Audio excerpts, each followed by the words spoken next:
नमस्कार मित्रहो, जीवनात ज्यांनी साधलाय ध्येय संघर्षातून उत्कर्ष, घेऊ चला त्यांच्याकडून एक प्रेरणा एक आदर्श।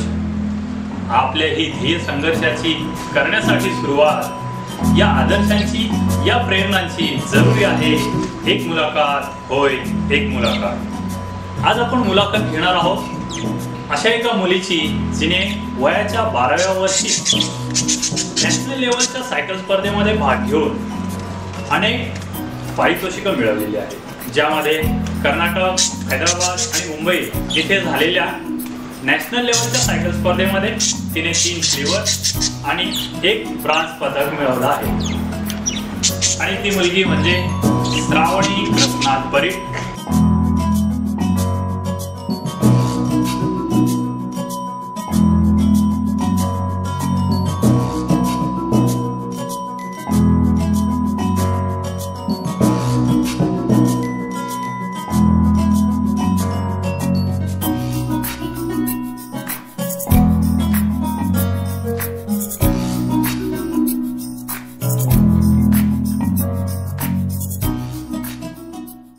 श्रावणी आपल्या सोबत आहे आणि तिचे वडील कृष्णा परीट सुद्धा आपल्या सोबत आहेत। नमस्कार। नमस्कार। आम्ही पाहतोय अनेक दिवसापासून तुझे वडील तू सायकलिंगची प्रॅक्टिस करताय, प्रयत्न करताय, या प्रयत्नांना यशही मिळालंय। त्यासाठी सर्वप्रथम तुझं अभिनंदन आणि यशाकडे तू कसं पाहतेस, काय सांगशील? थँक्यू। साहजिकच खूप आनंद झाला, कारण नॅशनलला खेळून मला मेडल मिळवणं हे माझ्यासाठी खूप मोठं चॅलेंज होतं आणि ते साध्य करत असताना अनेक गोष्टींना मला सामोरं जावं लागलं आणि त्या अनेक राज्यात जाऊन यश मिळालं, त्यामुळे आज मला खरंच खूप आनंद होतो। स्पोर्ट्स म्हटलं की सहसा भारतीय समाज किंवा मुलांच्या पालकांमध्ये मुलींपेक्षा मुलांना पुढे पाठवण्याचा विचार जास्त असतो। या बाबतीत तुझ्यासोबत काही घडले का? तुझा सुद्धा छोटा भाऊ आहे, याबद्दल तू काय सांगशील? साहजिकच भारतीय समाज किंवा काही पालक मुलींपेक्षा मुलांना जास्त फोर्स करतात कुठल्याही क्षेत्रात पुढे जाण्यासाठी, पण काही पालक मुलींना सुद्धा स्पोर्ट्समध्ये पाठवतात। म्हणूनच क्रिकेट, फुटबॉल, टेनिस, कुस्ती यासारख्या अनेक खेळांमध्ये मुलींनी आपल्या देशाला अनेक पदकं मिळवली। तसं बघता तर मी वयाच्या 5 वर्षापासून सलाम और फेरफटका या परिवारासोबत 50 ते 55 किल्ले आतापर्यंत ट्रॅकिंग केली आहे आणि हाच माझ्यातला ॲक्टिवनेस बघून कदाचित माझ्या आईवडिलांनी मला या क्षेत्रात पुढे जाण्यासाठी मदत केली आणि सपोर्ट केला आणि सो मी आज खूप लकी आहे।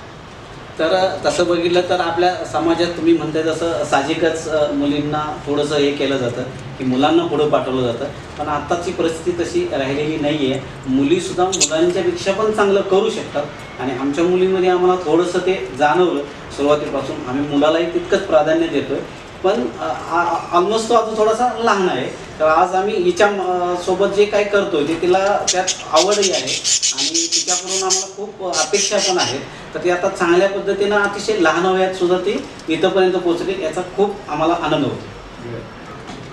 तुला का वाटलं की आपण स्पोर्ट्समध्ये जावं आणि गेलंच तर सायकलिंगची निवड का केली? मी टाटा मोटर्स विद्यानिकेतन इंग्लिश मीडियम या स्कूलमध्ये शिकते आणि शाळेचे sport teacher Shailendra Patni sir यांनी माझं 8वीला सिलेक्शन घेतलं आणि 1 वर्ष त्यांनी माझं फिजिकल फिटनेस वरती भर दिला आणि त्याच्यानंतर त्यांनी माझी सायकलिंगची सिलेक्शन घेतलं आणि त्यानंतर मग मी सिलेक्शन झालं माझं। त्याच्यानंतर मग त्यांनी मला सायकलिंगवरती फोकस करायला सांगितलं आणि तेव्हापासून मी सायकलिंग आणि तेव्हापासून सरांनी वेळोवेळी आम्हाला सांगितलं होतं की ॲक्च्युली ती इतर स्पोर्टमध्ये पण चांगली आहे, तिला टाटा मोटर्स मॅरेथॉनमध्ये गोल्ड मेडल आहे, तर अशा खेळांमध्ये बाकीचे अजून इव्हेंट भरपूर इव्हेंट तिने केलेले आहे, तर सरांना जाणवलं होतं की ती सायकलिंगमध्ये चांगलं करू शकेल, तर तिने आम्हालाही सपोर्ट केला की सर तुम्ही जर यामध्ये तिला जर पुढं पाठवलं तर अजून ती बेस्ट करू शकते। आणि मग आम्ही सर्वांनी मिळूनच हा कोच तिचे आणि इतर सहकारी मित्रांनी मिळूनच आम्ही हा निर्णय घेतला की आता सायकलमध्ये आपण थोडंसं प्रोत्साहन दिलं पाहिजे आणि तेव्हापासून ती मग सायकलमध्ये करू लागली। म्हणजे सायकलिंगची निवड ही तुझी इच्छा म्हणायची, बाबांचे स्वप्न म्हणायचं की योगायोग म्हणायचं, काय म्हणायचं? सायकलिंग हा माझा आवडता गेम आहे आणि तो मी आनंदाने खेळते. पण हा बाबांचा सपोर्ट आहे, कारण की फक्त बाबांचा सपोर्ट नाहीतर अजून बाकीचे मार्गदर्शक त्यांच्या या सगळ्यांच्या सहकार्याने हे मी करू शकते आणि मी करते. तू जेव्हा पहिल्यांदा नॅशनल लेवलच्या स्पर्धेमध्ये भाग घेतला तो उत्तराखंडला जाऊन, तिथे तुझ्या हातून थोडक्यात यश गेलं आणि तिथे तुझ्या सायकलला काहीतरी प्रॉब्लेम आला. तिथल्या अनुभवाबद्दल तू काय सांगशील, किंवा तिचे वडील म्हणून तुम्ही सोबत होता, तुम्ही सुद्धा काय सांगाल? उत्तराखंडमध्ये मी पहिली नॅशनल खेळायला गेले होते आणि उत्तराखंड भुजिया घाट तिथे तो हे होता, ट्रॅक होता आणि तिथे ती स्पर्धा होती.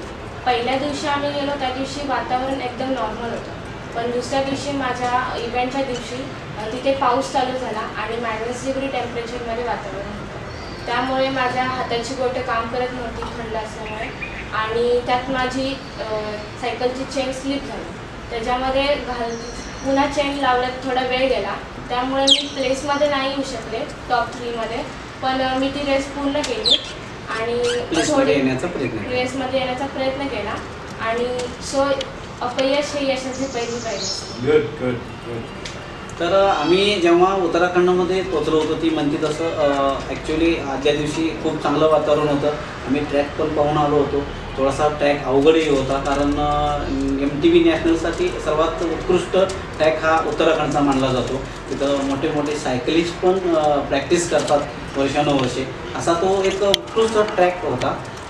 जेव्हा हिचा इव्हेंट होता त्या दिवशी सकाळी पहाटे पाऊस चालू झाला होता आणि पाऊस तर खूपच होता, शिवाय -डिग्री टेम्परेचर होतं आणि शिवाय त्यामध्ये हिचं वय फक्त 11 वर्षे पूर्ण झालेली होती आणि अशा कमी वयात या स्पर्धेमध्ये यश मिळवणं हे आमचं ध्येय होतंच. पण तिथं गेल्यानंतर ही परिस्थिती बघता सायकल प्रॉपर आमच्याकडे नव्हती, हिचं एज कमी आणि ऐनवेळी वातावरणात झालेला चेंज या सर्वांना सामोरं जावं लागणार होतं आणि अशा कंडिशनमध्ये ती खूप चांगली खेळली. स्पर्धेमध्ये ऐनवेळी काही बदल पण करण्यात आले होते, तर ते बदल आम्ही स्वीकारून सुद्धा ही स्पर्धा खेळलो होतो. तर अशा कठीण परिस्थितीमध्ये सुद्धा तिची सायकलची चेन स्लिप झाली होती, त्यामुळे तिचा थोडासा वेळही गेला होता. तो वेळ हे करून सुद्धा तिनं पहिल्या 3मध्ये येण्याचा खूप प्रयत्न केला होता. सो आम्हाला तसं वाटलं होतं की आम्ही पहिल्या 3मध्ये येतोय, पण अशा काही गोष्टीमुळं थोडंसं आमच्या हातातून हे निसटतं यश होतं. पण आम्ही खुश होतो, कारण अशा कंडिशनमध्ये एवढ्या एजमध्ये ती खेळली याचा आम्हाला खूप आणि शिवाय तिथं असणाऱ्या प्रेक्षकांमध्ये सुद्धा तिला खूप सपोर्ट भेटला होता, कारण या एजमध्ये अशा कठीण परिस्थितीत खेळली, तोच आमच्यासाठी खूप पुढील ह्याच्यासाठी चांगला असा सपोर्ट भेटला होता. पहिल्यांदाच गेलात आणि तुम्ही बरंचसं काही तिथे मिळवलं होतं. हो, गुड. तुम्ही आता बोलत बोलत म्हणालात की MTB वगैरे, तर सायकलचे काय प्रकार असतात, तुम्ही काय सांगाल त्याबद्दल? MTB म्हणजे माउंटेन बाईक आणि दुसरं असतं रोड आणि तिसरं ट्रॅक. माउंटेन बाईक म्हणजे डोंगरावर, ॲक्च्युअल डोंगरावर जातात का, काय असतं नेमकं? ते डोंगरावरती घाटांमधून थोडा डाऊन असतो, अप असतो, अशी माउंटेन बाईक असते. आणि रोड असते तो आपला साध्या रोडवरती चालवली जाते आणि जो ट्रॅक असते ती विदाऊट ब्रेकची सायकल असते ती, आणि ती ड्रमवरती चालवली जाते. वेलोड्रोममध्ये ती चालवली जाते. सध्या सगळीकडेच कोरोनाने थैमान घातलेले आहे, जवळपास सगळं जग बंद पडल्यासारखंच आहे. याचा तुझ्या प्रॅक्टिसवर आणि स्पर्धेवर काय परिणाम झाला? लॉकडाऊनमुळे आम्ही बाहेर जाऊन प्रॅक्टिस करू शकत नव्हतो, पण घरी सायकल ट्रेनरवरती मी प्रॅक्टिस करत होते आणि त्याच्यासोबतच मी घरीच फिजिकल फिटनेसवरती थोडा जोर दिला होता.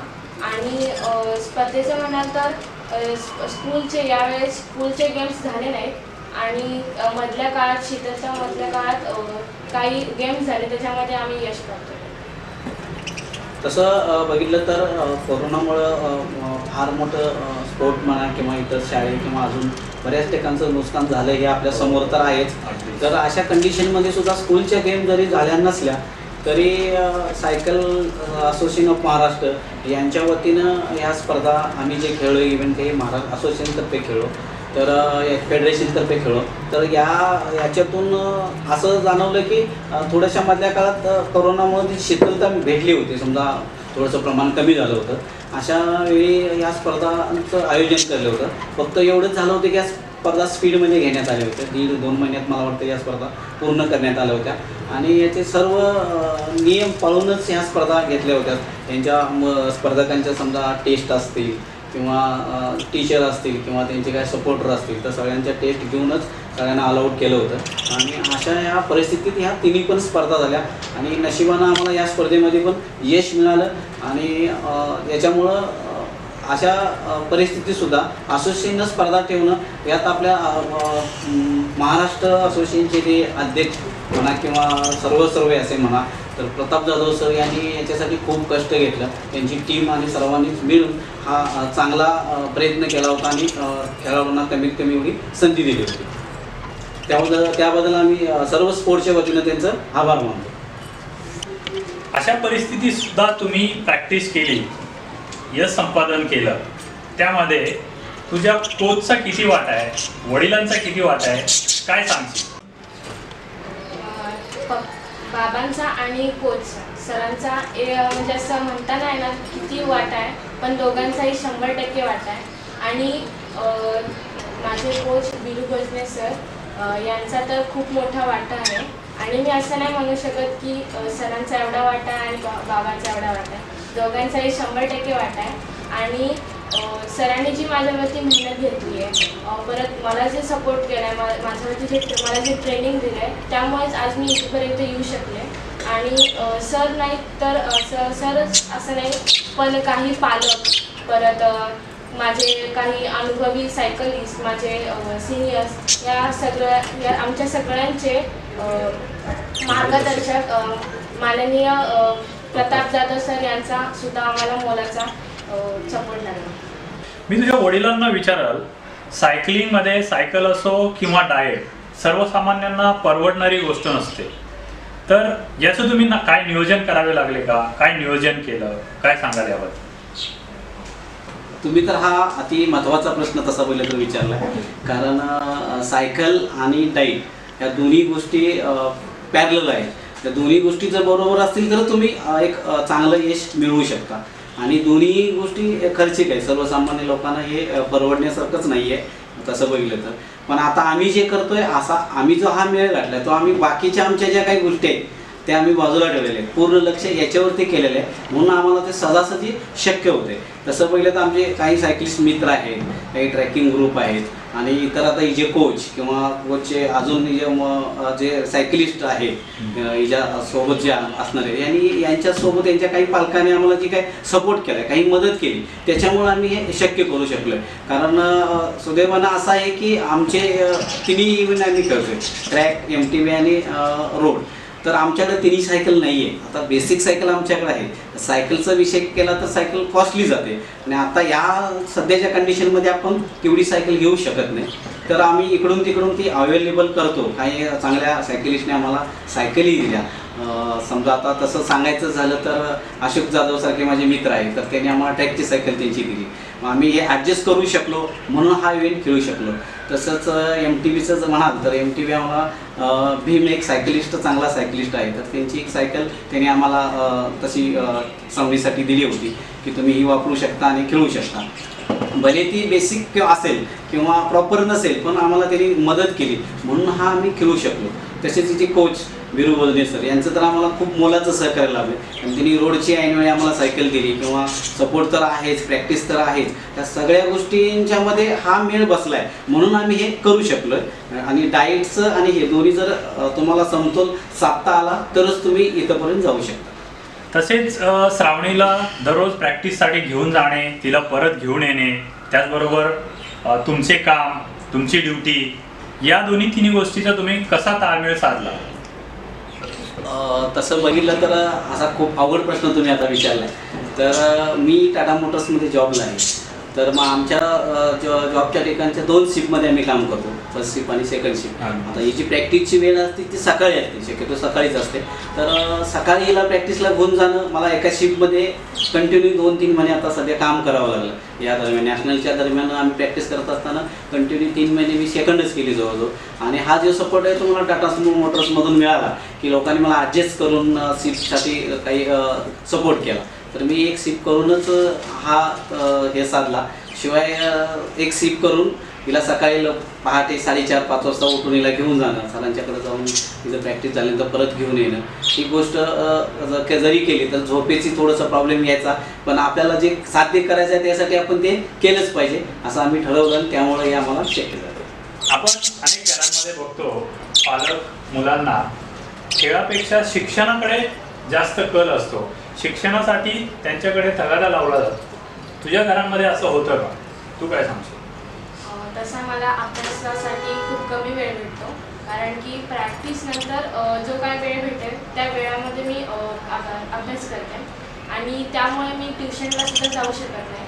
माझी आई घरीच माझा अभ्यास घेते आणि कधी कधी मला प्रॅक्टिसमुळे ऑनलाईन क्लासेस मिस करावे लागायचे आणि मग मी माझ्या टीचर्स फ्रेंड्स यांच्या मदतीने माझा उरलेला अभ्यास मी पूर्ण केला. तू अनेक राज्यांमध्ये महाराष्ट्राचं प्रतिनिधित्व करत होती, तुझ्यामुळे महाराष्ट्राचे नाव मोठे झाले, याबद्दल काय वाटतं? असं देशाचं नाव आम्ही मोठं करणार का? हो नक्कीच, ते तर माझं स्वप्न आहे. आणि महाराष्ट्राच्याबद्दल म्हणायचं तर महाराष्ट्राकडून खेळायला भेटणं हे आमच्यासाठी खूप मोठं भाग्याची गोष्ट आहे. आणि महाराष्ट्राचं ट्रॅकसूट किंवा किट आम्हाला परिधान करायला भेटतं हे आमच्यासाठी खूप मोठी अभिमानाची गोष्ट आहे. आणि आमच्यामुळे महाराष्ट्राचं नाही तर महाराष्ट्रामुळे आमचं नाव होतं. जसं तुम्ही म्हणालात की जसं महाराष्ट्राचं प्रतिनिधित्व केलं तसं तू देशातील प्रतिनिधित्व करणार. हो नक्कीच करेन, कारण की जसं मला महाराष्ट्राचं करायला भेटतं तसं मी देशाचं करायला मला खूप अभिमान वाटेल आणि मी नक्कीच करेन. आणि मला देशाची जर्सी, इंडियाची जर्सी घालायला भेटेल हे माझ्यासाठी खूप मोठं भाग्य आहे. तिन्ही ठिकाणी तुला सिल्वर किंवा मेडल, ब्रॉन्झ मेडल यावरच समाधानी मानावे लागले. तुझं पुढचं टार्गेट काय, तुझं ध्येय काय पुढे? आतापर्यंत मी सिल्वर ब्रॉन्झपर्यंत पोचली आहे. मग आता पुढचं टार्गेट गोल्ड मेडल आणि नंतर नॅशनल गोल्ड मेडल आणि नंतर इंटरनॅशनलमध्ये बेस्ट टू बेस्ट परफॉर्मन्स देऊन परफॉर्मन्स देणं माझं टार्गेट. तुझं खेलो इंडियामध्ये सिलेक्शन झालेलं आहे, कसं वाटतंय आणि काय सांगशील? मी नॅशनल मेडलिस्ट आहे आणि खेलो इंडियामध्ये माझं आता सिलेक्शन होतं आहे आणि मला खेलो इंडियाचा खूप मोठा सपोर्ट मिळेल आणि खूप मोठं स्पिरिट मिळेल आणि मी खरंच खूप आनंद आहे. आता श्रावणीचं खेलो इंडियामध्ये तर सिलेक्शन होतं आहे, तर मला असं वाटतं की एक फार मोठी आनंदाची गोष्ट आहे. कारण तिला जे काय ॲडव्हान्स टेक्निक असतील, तिथे कोचेस असतील म्हणा किंवा वेगवेगळे टेक्निक्स तिला शिकायला भेटतील. वेगवेगळे मोठे मोठे स्पर्धक म्हणा किंवा रायडर्स यांच्याकडून त्यांचा अनुभव तिला शेअर करता येईल किंवा बघता येईल आणि त्याचा तिला खूप मोठा तिच्या करिअरमध्ये पुढच्या खूप मोठा फायदा होईल. नक्कीच नक्कीच. या आधीची श्रावणी आणि आत्ताची श्रावणी लुक वाईज खूप बदल आहे. तुला या अगोदर आम्ही गणेश उत्सवामध्ये डान्स कॉम्पिटिशनमध्ये पार्टिसिपेट करून बक्षीस घेताना पाहिले आणि आत्ताची धाकड गर्ल स्पोर्ट्स लुक याबद्दल काय सांगशील? मला डान्सची आवड आहेच, पण त्यावेळेस मी गणेश उत्सवात शालेय डान्स स्पर्धेत मी भाग घेत होते आणि आता पण घेते आहे. आता स्पोर्ट्समधून नंतर फिटनेस किंवा केसांची स्टाईल थोडी चेंज झाली, कारण की जे मला केसांसाठी हेल्मेट घालण्यासाठी जो त्रास व्हायचा त्यामुळे मी थोडी केसांची स्टाईल चेंज केली आणि पहिल्या श्रावणीमध्ये आणि आत्ताच्या श्रावणीमध्ये साहजिकच खूप बदल आहे. तसं बघितलं तर श्रावणीचा हा लुक पूर्ण चेंज झाला आहे. पण मला काही फोन पण आलेत की श्रावणी पूर्ण लुक चेंज झाला श्रावणीचा. तर साहजिकच श्रावणी ही खूप पहिली वेगळीच होती. तर आता तिचं स्पोर्टमुळं ज्या काय ॲक्टिव्हिटी करते त्यामुळे तिचा फिटनेस खूप चांगला झाला आहे आणि शिवाय तिला तिच्या ॲक्टिव्हिटीनुसार केसांची स्टाईल बदलावी लागली. त्यामुळे साहजिकच श्रावणी खूप वेगळी दिसते, बदललेली आहे. कोणत्याही क्षेत्रामध्ये पुढे जाणं तसं अवघडच असतं. तुझ्या आजूबाजूला अनेक तुझे मित्र असतील, त्यांच्यातही तुझ्यासारखी प्रतिभा असेल तर तू त्यांना किंवा तुम्ही त्यांना गायडन्स कराल का? हो, नक्कीच. आमच्या आजूबाजूला जर असं कुणाला जर इंटरेस्ट असेल स्पोर्ट्समध्ये तर आम्ही नक्कीच त्यांना मदत करू. आमचं नॉलेज, आमचा एक्सपिरियन्स, काही एखाद्या ॲक्टिव्हिटीज वगैरे असतील तर आम्ही त्यांच्यासोबत नक्कीच शेअर करू आणि त्यांना मदत करू. तसं बघितलं तर खूप चांगली गोष्ट आमच्यासाठी करेल ती, कारण जर आमच्या आजूबाजूला कोणी अजून स्पोर्टमॅन बनत असतील तर एक आमच्यासाठी ती खूप चांगली गोष्ट आहे. आणि नक्कीच आम्हाला जे काय स्ट्रगल करावं लागलं किंवा ज्या गोष्टींना सामोरे जावं लागलं तर ह्या अशा गोष्टी त्यांच्यासाठी आम्ही शेअर करू किंवा त्यांना मदत करू आणि त्यांच्यासाठी पण ती चांगली गोष्ट असेल, शिवाय आमच्यासाठी ती फार मोठी गोष्ट असेल. आता श्रावणीला अनेक लोक ओळखत आहेत. श्रावणीचे पप्पा म्हणून तुम्हाला ओळखते, तिचं कौतुक करतायत, तुम्हाला कसं वाटतं? तसं तुम्ही हा प्रश्न विचारला तर त्या प्रश्नाचं उत्तर म्हटलं तर खूप छान वाटतंय मला. कारण आज एवढ्या स्टेजला जाऊन तिनं पिंपरी चिंचवड म्हणा किंवा महाराष्ट्र म्हणा, महाराष्ट्राच्या बाहेर जाऊन अखंड देशामध्ये तिचं आज नाव होते. तिनं तिच्यासाठी आम्ही केलेलं कष्ट आणि तिने घेतलेली मेहनत याचं फळ कुठंतरी आम्हाला भेटलं आहे आणि याच्यामुळं आम्हाला त्याचा पूर्ण अभिमानच वाटतो आहे. आणि आतापर्यंत तिनं हे यश मिळवलं तर माझी एक अशी अपेक्षा आहे की तिनं अजून आपल्या महाराष्ट्राचं जसं प्रतिनिधित्व केलं तसं देशाचंही प्रतिनिधित्व करावं आणि ती सर्वात मोठी आमची अभिमानाची गोष्ट असेल. श्रावणी, तुला स्पोर्ट्स व्यतिरिक्त आणखी काय आवड आहे, काय छंद आहे तुझी? मला लहानपणापासून पेंटिंग, डान्स आणि ट्रॅकिंगची आवड आहे आणि मी चला माझा फेरफटका परिवारासोबत वारंवार ट्रॅकिंगला जातो.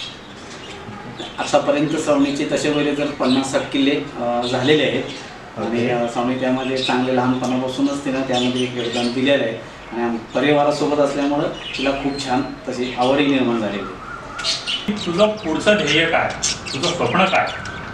नॅशनल गोल्ड मेडल आणि ऑलिम्पिक, इंटरनॅशनल खेळण्याची माझी इच्छा आहे आणि मी बेस्ट परफॉर्मन्स देण्याचा तिथे प्रयत्न करेन. माझ्याकडून तुला आता शेवटचा प्रश्न असेल की तू आमच्या प्रेक्षकांना काय सांगशील?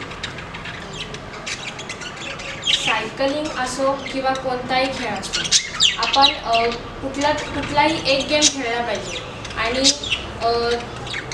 आपण घरीच बसून या कोरोनाच्या वाढत्या प्रभावासाठी आपण घरीच बसून योगा, प्राणायाम अशा विविध प्रकारचे आपण व्यायाम घरीच बसून करू शकतो आणि आपण मेंटली आणि फिजिकली फिट राहू शकतो त्यामुळे आणि आपण हेल्दी, स्ट्रॉंगसुद्धा राहू शकतो. सो आपण घरात बसूनच ह्याची आपण काळजी घेतली. शेवटी मी असंच म्हणेन की आमच्या चॅनलच्या मुलाखतीला वेळ दिल्याबद्दल श्रावणी खूप खूप धन्यवाद. तुमचे पण धन्यवाद. तुझ्या पुढील वाटचालीसाठी शुभेच्छा देतो. तुम्ही आम्हाला इथं बोलवून किंवा आमची जी काही मुलाखत घेतली त्याबद्दल आम्हीही तुमचे खूप खूप मनापासून आभारी आहे आणि धन्यवाद. तर मित्रहो, ही मुलाखत होती धाकड गर्ल श्रावणी परिटीची. अशाच मुलाखती आणि वेगवेगळे कार्यक्रम पाहण्यासाठी आमच्या चॅनलवर येत राहा. कार्यक्रम आवडला असेल लाईक करा, चॅनलला सबस्क्राईब करा. धन्यवाद.